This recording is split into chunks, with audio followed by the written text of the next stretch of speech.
आज हम समझेंगे आर्डिनो के बारे में। बेसिकली इस वीडियो के अंदर आर्डिनो का हार्डवेयर पार्ट यानी बोर्ड डिस्क्रिप्शन को मैं कवर करूँगा। तो हम शुरुआत करते हैं कि आर्डिनो हार्डवेयर की रिक्वायरमेंट है क्यों? तो इससे पहले हमें समझना ये इम्पोर्टेंट है कि एक IoT बेस्ड कोई भी प्रोडक्ट होता है, वो प्रोडक्ट डिज़ाइन होता है तो उसके कौन-कौन से ब्लॉक होते हैं। तो सबसे पहले जो ब्लॉक होता है वो होता है थिंग्स का, जिसमें हम लोग डिफरेंट टाइप्स के सेंसर को कनेक्ट करते हैं। फिर हम लोग यूज़ करते हैं किसी IoT हार्डवेयर को जिसको हम लोग गेटवे भी बोलते हैं, जैसे कि नोड MCU, रास्पबेरी पाई इस टाइप के बोर्ड होते हैं।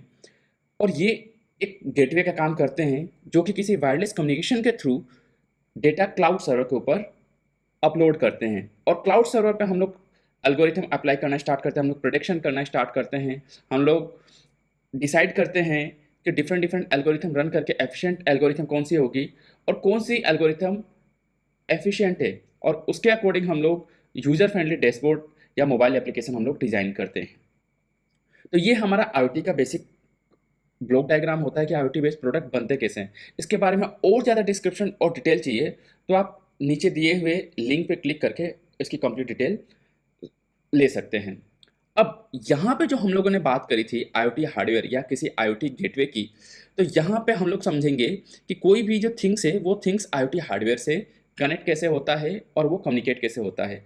अब डायरेक्ट हम लोग नोड MCU या रास्पबेरी पाई के ऊपर स्विच नहीं कर सकते अगर हम लोग बेसिक लेवल से स्टार्टिंग करते हैं तो वहाँ पे सबसे ज़्यादा पॉपुलर और सबसे सिंपलेस्ट वे आज भी हमें IoT हार्डवेयर को समझने के लिए जो रिक्वायरमेंट होती है वो होती है आर्डिनो बोर्ड की। तो जो भी इंजीनियर है जो IoT के अंदर अपना करियर बनाना चाहते हैं वो शुरुआत कर सकते हैं आर्डिनो से। तो इस वजह से हम लोग आर्डिनो को समझेंगे। तो आइए हम लोग IoT हार्डवेयर यानी कि इस वीडियो के अंदर आर्डिनो यूनो के बारे में हम लोग समझेंगे। तो सबसे पहले ये समझते हैं कि ये आर्डिनो की रिक्वायरमेंट पड़ी क्यों। तो आर्डिनो की रिक्वायरमेंट इसलिए पड़ी क्योंकि हमें कोई भी एम्बेडेड सिस्टम में अगर कोई हार्डवेयर बनाना होता है तो उसको हमें डायरेक्ट हार्डवेयर हम लोग नहीं बना सकते। हम उसका पहले POC बनाते हैं यानी प्रूफ ऑफ कॉन्सेप्ट को हमें टेस्ट करते हैं, उसमें डिफरेंट डिफरेंट चेंजेस करते हैं और फिर हम फाइनल हार्डवेयर या प्रोडक्ट हम लोग डिज़ाइन करते हैं। हम इसलिए भी यूज़ करते हैं आर्डिनो को क्योंकि हमें हार्डवेयर और सॉफ्टवेयर के बीच में एक स्ट्रॉन्ग कनेक्टिविटी चाहिए, क्योंकि हमारा कंट्रोलर पार्ट है, एम्बेडेड पार्ट है, यह हमारा हार्डवेयर पार्ट हो जाता है और उसके अंदर हमें प्रोग्राम डालना होता है कि हमें उसको इंस्ट्रक्शन देने पड़ते हैं कि वो इंस्ट्रक्शन कैसे वर्क करे और वो प्रोडक्ट में कैसे यूज़ हो। तो उस चीज़ के लिए हमें हार्डवेयर और सॉफ्टवेयर के बीच में स्ट्रॉन्ग कनेक्टिविटी की रिक्वायरमेंट पड़ती है। पहले क्या होता था कि यही चीज़ काफ़ी महंगी होती थी क्योंकि हम लोग हार्डवेयर अलग से यूज़ करते थे। इसका मतलब हम लोग कंट्रोलर अलग से यूज़ करते थे और उसके लिए प्रोग्रामर अलग से परचेज़ करते थे जो कि काफ़ी कॉस्टली होता था। और हर बार हमें POC बनाने के लिए हमें बार-बार उस IC को, जो कि कंट्रोलर होता था, उसको हमें बार-बार प्रोग्राम करना पड़ता था प्रोग्रामर में और फिर वहाँ से उसको वापस POC के ऊपर हमें टेस्ट करना पड़ता था, जो कि नो डाउट काफ़ी कॉस्टली वर्क था। हमें इसलिए भी आर्डिनो की रिक्वायरमेंट पड़ती है क्योंकि ये बहुत ही सिंपल और क्लियर प्रोग्रामिंग एनवायरनमेंट है। एम्बेडेड C++, जावा इन सब के कॉम्बिनेशन से ये बनाया हुआ है और ये बहुत ज़्यादा सिंपल है। आर्डिनो की रिक्वायरमेंट इसलिए भी हमें यहाँ पे पड़ती है क्योंकि ये हार्डवेयर और सॉफ्टवेयर दोनों को सपोर्ट करता है और साथ के साथ-साथ ये ओपन सोर्स है।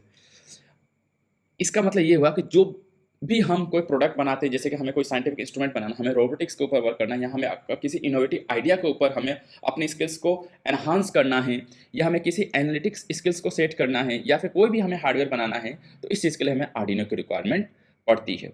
तो हमने समझा कि आर्डिनो की रिक्वायरमेंट क्यों है। अब हम समझते हैं कि आर्डिनो की हिस्ट्री स्टार्ट कहाँ से हुई।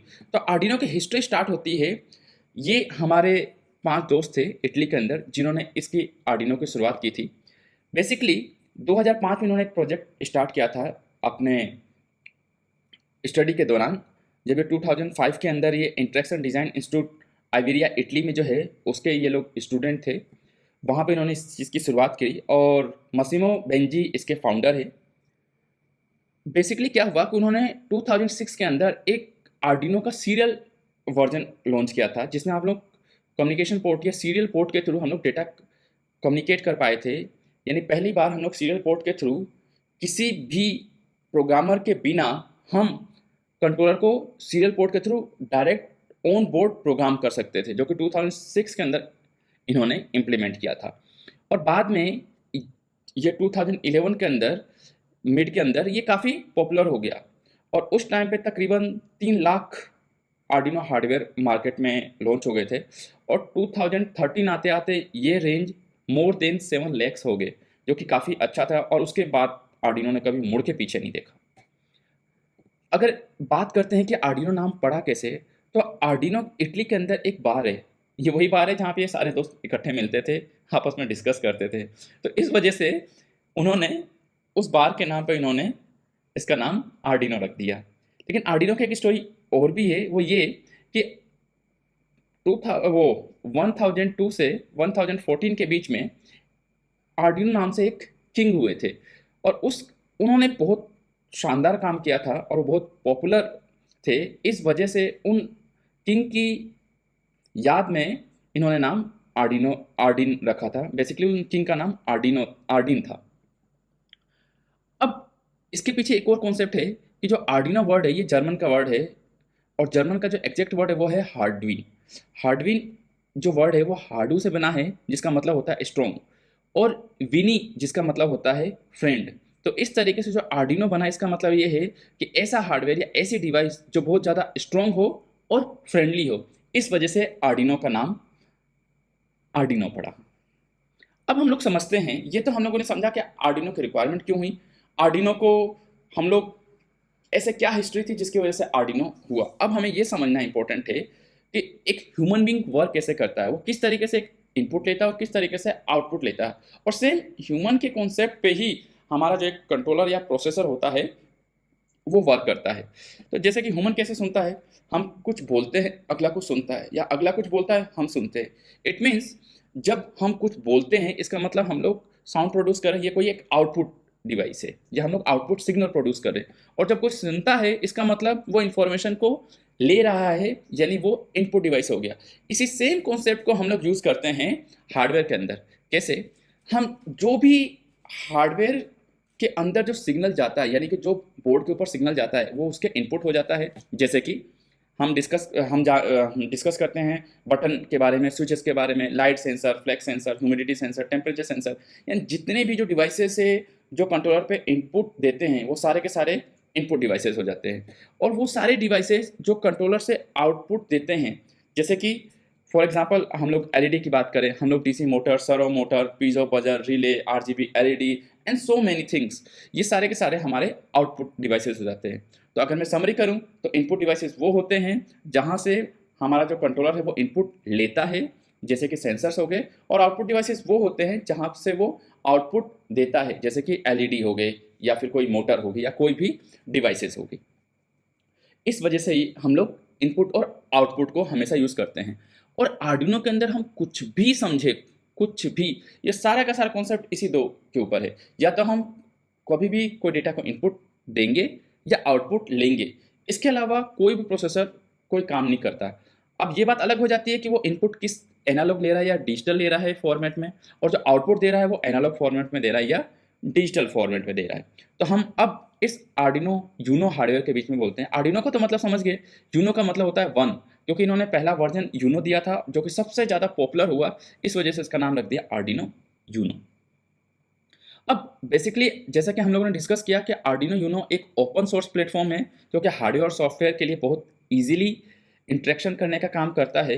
बेसिकली होता क्या था पहले कि जो हार्डवेयर पार्ट होता था वो एक इलेक्ट्रॉनिक्स या इलेक्ट्रिकल इंजीनियर डिजाइन करते थे, और जो कंप्यूटर साइंस इंजीनियर होते हैं वो बहुत अच्छे होते थे प्रोग्रामिंग के अंदर। और इनका कॉन्सेप्ट ये भी था कि क्यों ना जो एक सॉफ्टवेयर इंजीनियर है, जो एक कंप्यूटर साइंस इंजीनियर है, वो हार्डवेयर पे कम से कम काम करके और डायरेक्ट वो एप्लीकेशन या पीओसी बनाने के ऊपर यूज़ करे, जिससे अपना वो प्रोग्रामिंग स्किल्स को बहुत अच्छे से यूज़ कर सकता है। इस कॉन्सेप्ट को या इस फिनोमिना को वो लोग यूज़ करते हुए उन्होंने आर्डिनो यूनो को बनाया था। इट मीन्स यहाँ पे हार्डवेयर की कनेक्टिविटी जो है, जो हम लोग डिफरेंट डिफरेंट हार्डवेयर करते हैं, हम लोग प्रोग्राम करें, हम लोग एक हार्डवेयर से दूसरे हार्डवेयर पे शिफ्ट करें, उसका जो कनेक्शन है वो कम से कम है। हम लोग सिंपली यूएसबी पोर्ट लगाएंगे, एक virtually communication port, serial port generate होता है इसके बूट लोडर के अकॉर्डिंग, और हम डायरेक्टली एक सिंगल क्लिक से आर्डिनो को हम लोग प्रोग्राम कर देते हैं। अब यहाँ पे हम समझते हैं और कि इनपुट, जैसे कि हम लोगों ने डिस्कस किया कि लाइट सेंसर, फिंगरप्रिंट, बटन, ये सारे इनपुट है। हम लोग बात करते थे आउटपुट की, तो जितने हम लोगों ने एलईडी, मोटर, जो कुछ भी हम लोग यूज़ करेंगे वो सारे के सारे आउटपुट डिवाइसेस है। अब अब हम लोग बात करते हैं कॉस्ट की। तो आर्डिनो की कॉस्ट अराउंड 500 रुपीज़ है। हालांकि ये लॉकडाउन से पहले, कोविड से पहले इसकी कॉस्ट 350-400 रुपये में मिल जाता था, और अब चाइना मार्केट बंद होने की वजह से इसकी कॉस्ट 600, 700, 800 रुपये तक भी चली गई। बट ओवरऑल जो इसकी कॉस्ट है हम लोग 500 का अराउंड मान सकते हैं, और ये डिपेंड करता है अवेलेबिलिटी के ऊपर, इसकी वैल्यू या इसकी जो रेट है वो कम ज़्यादा हो सकती है। और बहुत ही ज़्यादा ईजिली है इसको प्रोग्राम करना, क्योंकि हम सिंपल यूएसबी पोर्ट से हम लोग इसको प्रोग्राम कर सकते हैं। अब आर्डिनो की बात करें तो आर्डिनो के अंदर इस पूरे प्लेटफॉर्म के अंदर सबसे इंपॉर्टेंट चीज़ है वो है ये आईसी, जो कि डीआईपी पैकेज में लगी हुई होती है, जिसका नंबर है 8 मेगा 328। ये जो माइक्रो कंट्रोलर है 8 मेगा 328, हम जब भी पीओसी टेस्ट कर लेते हैं उसके बाद में हम हमारा जो प्रोग्राम होता है वो इस आईसी के अंदर होता है, और इसी आईसी को हम लोग फाइनल हार्डवेयर पर हम लोग यूज़ करते हैं, जहाँ पे हमें बल्क प्रोडक्शन करना होता है। और जो प्रोग्राम इसके अंदर डाला सेम इसी प्रोग्राम को हमें मल्टीपल कॉपी बना के हर कंट्रोलर में अपलोड करना होता है या बर्न करना होता है। यानी कि जो मेन ब्रेन की बात करें आर्डिनो के अंदर, वो यही कंट्रोलर है जिसका नंबर 8 मेगा 328 है। हालांकि एटमेल कंपनी को माइक्रोचिप ने एक्वायर कर दिया, अब ये एटमेल माइक्रोचिप 8 मेगा 328 नाम से आता है। इसका जो ऑपरेटिंग वोल्टेज है वो 5 वोल्ट पे ही ऑपरेट होता है। इसके साथ साथ हम लोग जो इसको इनपुट वोल्टेज हम जो रिकमेंड करते हैं, हम 7 to 12 वोल्ट आर्डिनो यूनो के ऊपर दे सकते हैं, लेकिन जो इस आईसी का ऑपरेटिंग वोल्टेज है वो 5 वोल्ट ही है। एक लिमिट है कि हम लोग इनपुट वोल्टेज 6 वोल्ट मिनिमम दे सकते हैं और 20 वोल्ट मैक्सिमम दे सकते हैं। उसके बाद जो आईसी है, रेगुलेटर आईसी, वो वर्क करना बंद कर सकती है। टोटल इस आर्डिनो यूनो के अंदर हमारे पास में 14 डिजिटल पिन्स है, जिसमें हम लोग 6 पिन को एज ए PWM पिन को यूज़ कर सकते हैं। हम PWM पिन को विद एप्लीकेशन हम लोग बाद के वीडियो में समझेंगे। इसमें 6 एनालॉग इनपुट है A0 to A5। हर जो पिन है उसके ऊपर 40 मिली एम्पियर DC करंट मिलता है, और अगर हम लोग 3.3 वोल्ट वाले पिन की बात करें तो वहाँ पे हमें मैक्सिमम 15 मिली एम्पियर करंट मिल जाता है। इसकी बात करें मेमोरी की तो 32 KB की इसमें फ्लैश मेमोरी होती है, और उस 32 KB के अंदर 0.5 KB का हमारे पास में बूट लोडर अपलोड होता है। SRAM की बात करूं तो 8 मेगा 328 के अंदर हमारे पास 2 KB की SRAM है, और EEPROM it means electrical erasable program है, रीड ओनली मेमोरी, जो कि 1 KB की है, जो हम लोग डिफरेंट एप्लीकेशन के ऊपर यूज़ करते हैं कि विदाउट पावर सप्लाई हम लोग इसको कैसे यूज़ करें। और हम लोग मैक्सिमम जो क्लॉक स्पीड है वो 60 मेगाहर्ट्ज़ के ऊपर वर्क करता है। जैसा कि मैंने डिस्कस किया था कि जो एटमेल को माइक्रोचिप ने एक्वायर कर दिया, इस वजह से इसका नाम माइक्रोचिप 8 मेगा 328 है। प्रोग्राम मेमोरी हम लोग फ्लैश टाइप यूज़ करते हैं। जो प्रोग्राम की साइज़ है वो प्रोग्राम मेमोरी की वो 32 KB है। जो CPU है वो मैक्सिमम 20 MIPS या DMIPS की स्पीड के साथ वर्क कर सकता है। जैसा कि डिस्कस किया, SRAM की साइज़ हमारे पास में 2 KB है, EEPROM की साइज़ 1 KB है, और डिजिटल कम्युनिकेशन के लिए एक UART, 2 SPI और एक I2C प्रोटोकॉल ये फॉलो करता है। इसके अलावा हम लोग एक इनपुट कैप्चर, 1 CCP और 6 PWM पिन अवेलेबल है हमारे पास में। 1 इनपुट कैप्चर पिन, 1 कंपैरेटर और 6 पल्स विड्थ मॉड्यूलेशन की पिन्स। इसके साथ साथ इसके अंदर 2 8 बिट के टाइमर है और एक 16 बिट का टाइमर है। तो ये बेसिकली हो गया हमारे आर्डिनो 8 मेगा 328 कंट्रोलर है उसके फीचर्स के बारे में। इसके साथ साथ और बात करें कुछ और इम्पोर्टेंट फीचर्स जो कि जनरली हमें एप्लीकेशन के अकॉर्डिंग इंटरव्यू में पूछ लिया जाता है कि इसमें जो कंपेरेटर्स कितने हैं, तो इसमें कंपेरेटर्स एक है, ये -40 डिग्री टू 85 डिग्री सेंटीग्रेड तक ये वर्क कर सकता है। डिफरेंट एप्लीकेशन के अकॉर्डिंग या डिफरेंट पैकेजिंग के अकॉर्डिंग हमारे पास जो कंट्रोलर है 8 मेगा 328 वो 1.8 वोल्ट से 5.5 वोल्ट तक ऑपरेट हो सकता है। टोटल 28 पिन की आईसी है, जिसमें इनपुट आउटपुट पिन 23 है। हमारे पास में 6 चैनल का एक एडीसी है with the resolution of 10 bit. It means 2 की पावर 10 हम लोग किसी भी एडीसी को 1024 सैंपल्स तक हम लोग थ्रू एडीसी इसको रीड कर सकते हैं। मैं बात करूं एक्सटर्नल ऑसिलेटर की, तो एक्सटर्नल ऑसिलेटर की बात करूं तो अगर मैं 1.8 से 5.5 वोल्ट के बीच में बात करता हूं तो मैं 0 से 4 मेगाहर्ट्ज़ तक के क्लॉक ऑसिलेटर को यूज़ कर सकता हूं। अगर मैं सप्लाई वोल्टेज 2.7 से 5.5 वोल्ट यूज़ करता हूं तो मैं 0 to 10 मेगाहर्ट्ज़ का ऑसिलेटर यूज़ कर सकता हूं। अगर मैं बात करता हूं 4.5 वोल्ट से 5.5 वोल्ट के माइक्रो कंट्रोलर की, तो वहाँ पे मैं 0 to 20 megahertz external crystal oscillator use कर सकता हूँ। इसके साथ साथ इंटरनली 8 मेगाहर्ट्ज़ का क्रिस्टल ऑसिलेटर ऑलरेडी इनबिल्ट होता है। इट मीन्स अगर हम लोग एक्सटर्नल क्रिस्टल ऑसिलेटर ना ही यूज़ करें तब भी हम इसको इसके इंटरनल 8 मेगाहर्ट्ज़ क्रिस्टल पे हम लोग यूज़ कर सकते हैं, कि जो कि बाय डिफ़ॉल्ट इंटरनली इनबिल्ट होता है। अब हम लोग समझते हैं कंट्रोलर के बाद में ये पूरा आर्डिनो जो यूनो बोर्ड है उसके ऊपर कौन कौन से कंपोनेंट लगे हुए हैं और हर एक कंपोनेंट का यूज़ क्या है। तो जैसा कि आप लोग देख सकते हैं कि यहाँ पे मैंने हर एक पिन की नंबरिंग कर रखी है और एक एक करके मैं इन सारे पिन्स को एक्सप्लेन करता हूँ। तो सबसे पहले हम लोग एक्सप्लेन करते हैं कि जो आर्डिनो बोर्ड है वो इतना पॉपुलर इसलिए भी है क्योंकि आर्डिनो यूनो बोर्ड है वो एक यूज़र के लिए बहुत फ्रेंडली है। हमारे पास में प्रॉपर हमारे इनपुट आउटपुट्स के पिन मिल जाते हैं, काफ़ी सारे हमारे पास में फीचर्स मिल जाते हैं। इस वजह से आर्डिनो बोर्ड जो आर्डिनो का जो यूनो बोर्ड है वो इनकी फैमिली में सबसे ज़्यादा पॉपुलर है। और दूसरी बात ये स्टार्टिंग के लिए कोडिंग के लिए ये बहुत ज़्यादा बेस्ट बोर्ड माना जाता है। और इस पे जितने भी जो कॉमन कंपोनेंट यूज़ हो रहे जैसे कंट्रोलर हो गया, हमारे पास प्रोग्रामर हो गया, प्रोग्रामर के साथ साथ क्रिस्टल ऑसिलेटर, रेगुलेटर आईसी या different different communication protocol like I2C, SPI, ये सारे जो कम्युनिकेशन प्रोटोकॉल है ये हर बोर्ड के अंदर कॉमन होते हैं। इसी वजह से ये आर्डिनो यूनो बोर्ड हम लोग ज़्यादा पॉपुलर है या इसके बारे में हम लोग ज़्यादा स्टडी करते हैं, यहीं से हम लोग शुरुआत करते हैं। हालांकि मार्केट के अंदर आप लोग आर्डिनो यूनो R3 देखते हो जिसका मतलब होता है कि it revise by third time और ये रिवाइज करके थर्ड वर्जन ऑपरेटेड है। अब हम लोग एक एक करके हर एक पिन को समझते हैं। तो जैसा कि आर्डिनो पिन के अंदर सबसे पहले देखा था, ये पहली पिन या वो पिन है जहाँ पे हम USB पोर्ट कनेक्ट करते हैं जिसे हमें प्रोग्राम करना होता है।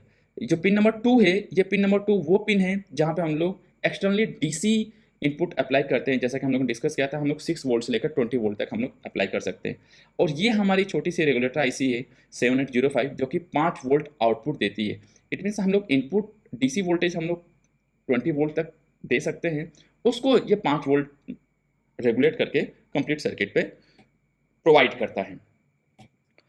अब हम लोग नेक्स्ट पिन की बात करते हैं। तो जब हमारा पिन नंबर 4 है जिसको हम लोगों ने मार्किंग किया है, ये है हमारा क्रिस्टल ऑसिलेटर। जैसा कि हम लोगों ने डिस्कस किया था कि क्रिस्टल ऑसिलेटर वो जैसे कि एक ह्यूमन बॉडी के अंदर एक हार्ट जो दिल होता है वो पंपिंग करता है जिसकी वजह से कंप्लीट हमारी ह्यूमन बॉडी चलती है ना, सेम उसी तरीके से किसी भी कंट्रोलर के अंदर उसका जो हार्ट होता है वो क्रिस्टल ऑसिलेटर होता है जो कि क्लॉक पल्सेस देने का काम होता है। जिस क्लॉक पल्सेस के ऊपर वो पूरा पूरा सर्किट वर्क करता है। नेक्स्ट है हमारे पास में रीसेट। सपोज करो कि हमारा जो हार्डवेयर है वो किसी वजह से हैंग हो गया, तो वहाँ पे हमें एक रीसेट पिन यूज़ होती है जिसका मतलब ये होता है कि हमें प्रोग्राम जो है वो स्टार्टिंग से स्टार्ट करना है। जो पिन नंबर 5 जो मैंने मार्क कर रखा है इसको मैं रीसेट पिन बोल रहा हूँ। और बोर्ड के ऊपर मेरे पास में एक जिसको मैंने 17 नंबर का मार्क दिया है उसके लिए एक रीसेट बटन भी होता है जिसको मैं वहाँ से रीसेट कर सकता हूँ। इसके साथ साथ मैं इस पिन पे एक्सटर्नली भी रीसेट कर सकता हूँ।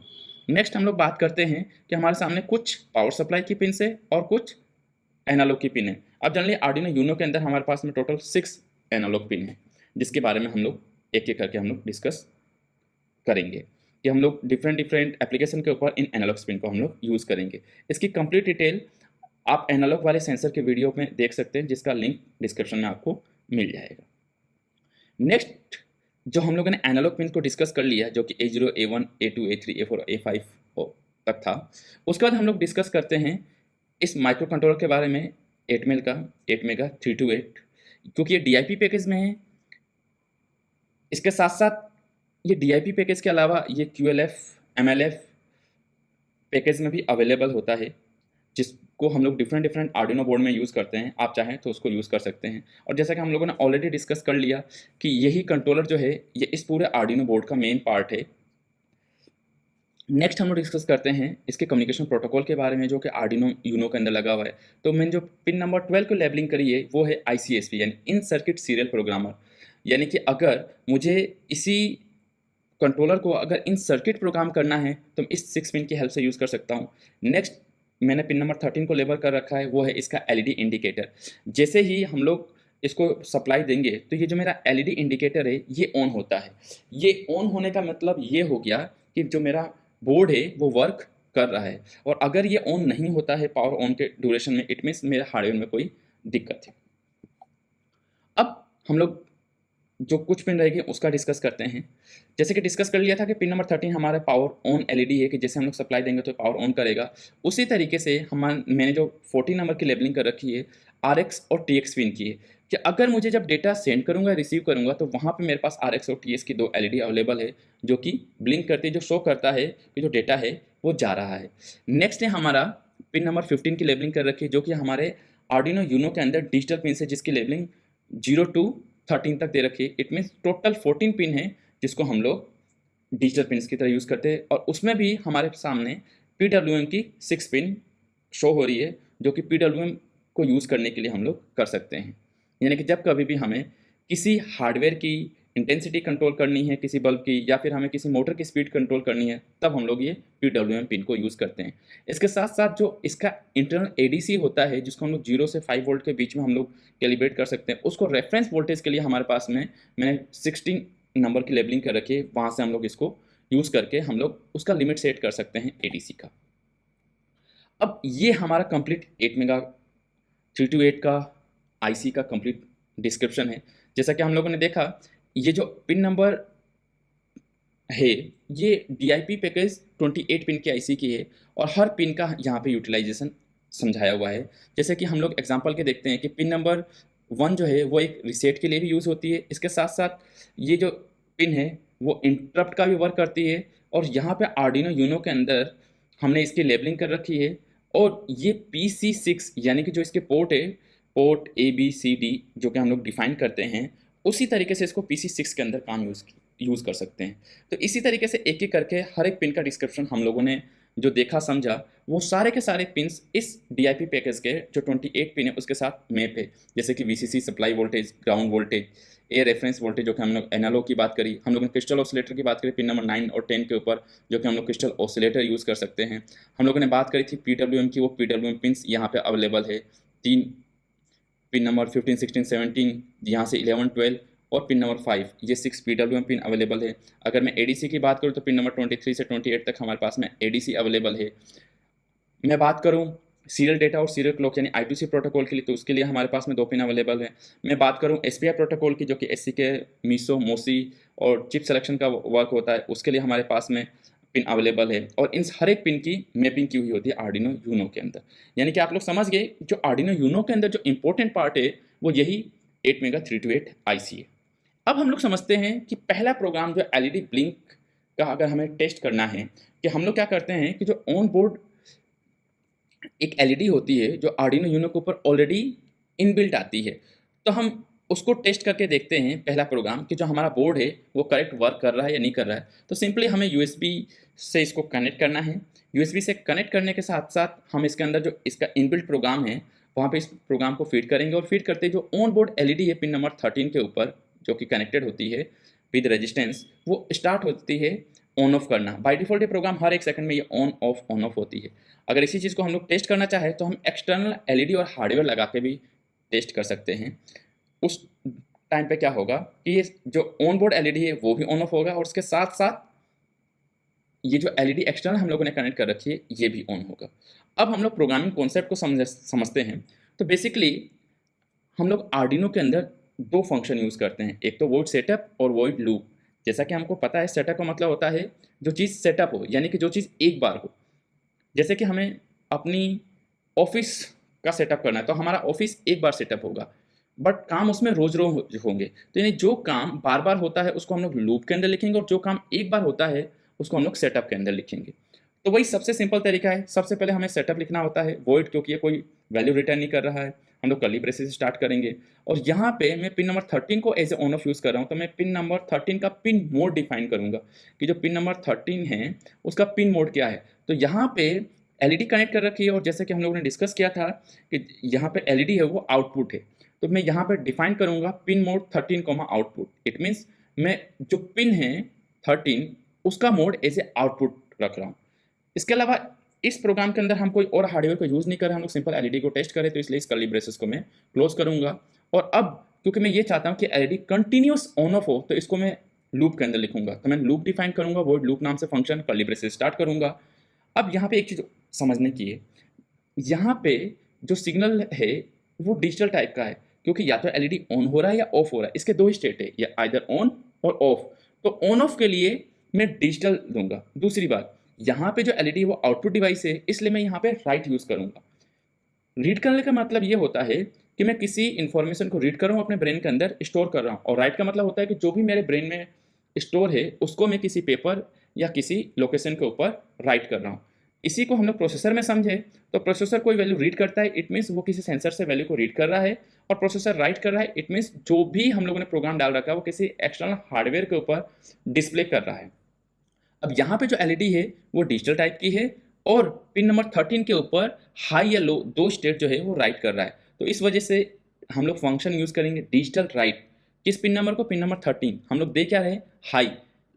तो वो हम लोग फंक्शन यहाँ पे लिख लेंगे digital right pin number 13 and high. Next, हम इस प्रोग्राम को चेक करना चाहते हैं हर एक सेकंड के बाद में ऑन हो ऑफ हो, तो उसके लिए हमें डिले देना जरूरी है, और हम लोग डिले जो भी देते हैं वो डिले जाता है मिली सेकेंड्स के अंदर। यहाँ पे 1000 मिली सेकेंड्स का मतलब ये हो गया कि मैं 1 सेकेंड का डिले दे रहा हूँ। अगेन मैं डिजिटल राइट लिख दूंगा 13 को लो, इट मीन्स मेरी जो एलईडी है वो हाई हुई, इट मीन्स ऑन हुई, और 1 सेकेंड के बाद में लो हो गई यानी ऑफ हो गई। अब ऑफ से ऑन होने के टाइम में भी हमें डिले चाहिए 1 सेकेंड का, ताकि हम लोग विजुअलाइज कर पाए प्रॉपर, जैसा कि आप लोग देख पा रहे हो कि एलईडी ऑन हो रही है ऑफ हो रही है हर 1 सेकेंड में। तो इस तरीके से हमारा प्रोग्राम पूरा हुआ। हम लोग इस कर्ली ब्रेसेस को क्लोज करते हैं। नेक्स्ट वीडियो में हम लोग समझेंगे कि कैसे हमें सॉफ्टवेयर के साथ प्ले करना है, कैसे हमें क्या क्या सॉफ्टवेयर की रिक्वायरमेंट होगी, कैसे हम लोग सॉफ्टवेयर इंस्टॉल करेंगे, और हमें पहला प्रोग्राम जो कि एलईडी ब्लिंकिंग का देखा, इसको हम लोग इस बोर्ड के ऊपर बर्न कैसे करेंगे, तो वो हम लोग नेक्स्ट वीडियो में कवर करेंगे। क्योंकि ये वीडियो हार्डवेयर का है तो हम लोग और समझते हैं कि आर्डिनो यूनो के साथ साथ और कौन से आर्डिनो के आर्डिनो के बोर्ड है वो बहुत ज़्यादा फेमस है। तो आर्डिनो यूनो के साथ साथ हमारे पास में आर्डिनो लिलीपेड, ये बहुत फेमस है, जो कि हमें बहुत अगर कम पिंस को यूज़ करना हो तो वहाँ पे हम लोग इसको यूज़ करके काम करते हैं। इसके अलावा हमारे पास में आर्डिनो का रेड बोर्ड, आर्डिनो का मेगा बोर्ड, जो कि 8 मेल का 8 मेगा 2560 कंट्रोलर के ऊपर बेस्ड होता है। उसी के साथ साथ हम लोग आर्डिनो के जो दूसरे बोर्ड, जैसे कि बात करें आर्डिनो लेनार्डो, अवेलेबल है। और ये कुछ बोर्ड है मार्केट में सबसे ज़्यादा, जैसे कि आप लोग देख पा रहे हो यहाँ पे कि कहीं पे हम लोग DIP पैकेज यूज़ कर रहे हैं, कहीं पे हम लोग KLF या MLF पैकेजिंग को यूज़ कर रहे हैं। तो इस तरीके से हम लोग डिफरेंट डिफरेंट बोर्ड को यूज़ करते हुए हम लोग आर्डिनो आर्डिनो बेस हम लोग डिफरेंट डिफरेंट POC या डिफरेंट डिफरेंट एप्लीकेशन का हम लोग डिज़ाइन करते हैं। तो आज के वीडियो में आर्डिनो हार्डवेयर के बारे में इतना ही। अगर आपके दिमाग में कोई अभी भी आर्डिनो हार्डवेयर से रिलेटेड अगर कोई डाउट रह जाता है तो आप नीचे कमेंट सेक्शन में हमसे पूछ सकते हैं। और फाइनली मैं यही कहूँगा कि अब तक जो कुछ भी मैंने कवर किया है that is only tip of the iceberg, and we should be stay hungry stay foolish.